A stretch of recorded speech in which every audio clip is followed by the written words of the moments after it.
Are you okay, bro? You don't seem okay. It's like, thanks for your concern, but if I don't seem okay, it's because you have just exhausted me with this. For example, on my video where I was talking about fetuses being compared to parasites, using the story of sea turtles, you automatically turn that into, you do know it's a felony to stomp a sea turtle nest and destroy the sea turtle eggs. So to be honest, I did not know that was a felony, which I'm glad it is. But either way, because we recognize what they are baby sea turtles. However, it's perfectly legal to destroy a human being in the belly. Like, what? It's just like, what are you talking about? You're absolutely right. It was perfectly legal to destroy. At least you're not using the term slaughter. But, being in the belly, it's just,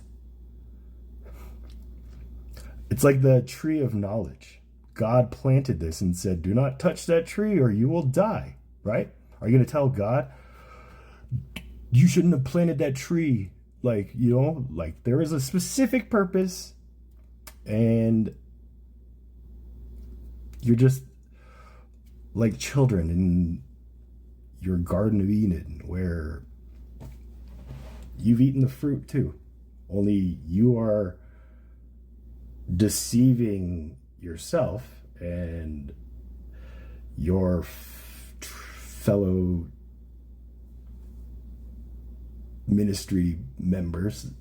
Again, when I say that, I'm specifically talking about the End Abortion Now ministry, Apologia Studios ministry, led by Jeff Durbin, who I already have my critiques on him, but I don't feel it's on a need-to-know basis with you directly, other than the fact that I'm aware of just your position a lot more than maybe you think in this game. But like I said, everything that people talk about on TikTok for you is going to somehow be diced up and reformulated to be something related to this. It's almost like when I was a comedian, everything I was thinking about, hearing, sensing was just for the purpose of, how can I turn that into a joke, which was not the way I wanted to live life, which is why I had to unalive myself to get out of that comedy world. Like I said, I'm saying a lot of words here. I'm just trying to see what you pick up on. It's like in the passage where I'm planting my vineyard with the choicest vines, and seeing what kind of grapes I get from you. And it just constantly becomes grapes like this, where it's just passages that talk about how God knows us before we were ever conceived, that God knitted us together with a purpose on our mother's womb. He wrote our names before the foundations of the world were laid. It's a beautiful poem, but so what was your purpose that you found? Mark Twain said the two most important days in our lives are the day we're born and the day we find out why. Am I wrong to say that you're going to come back and tell me this is your purpose, to fight for the unborn, to speak up for them? Because, God knows, right? God knows we need that darkness to bring out the light. So I guess, God can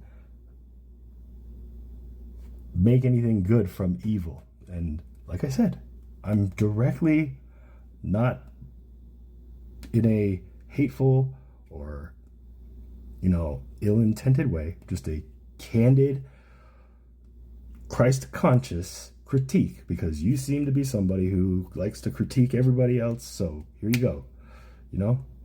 Judge not lest ye be judged by the same measure.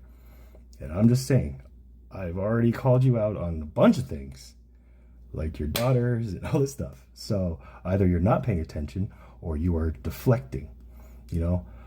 Like I said, this whole sea turtle art, I think you completely missed the point of that story. So, like I said, I hope to show you that you're, like Bruce Lee said, the finger pointing to the moon. You're concentrating on the finger and missing all the heavenly glory. And yeah, if you are a man of God, a Christian, let's see how you interpret that. Go from there.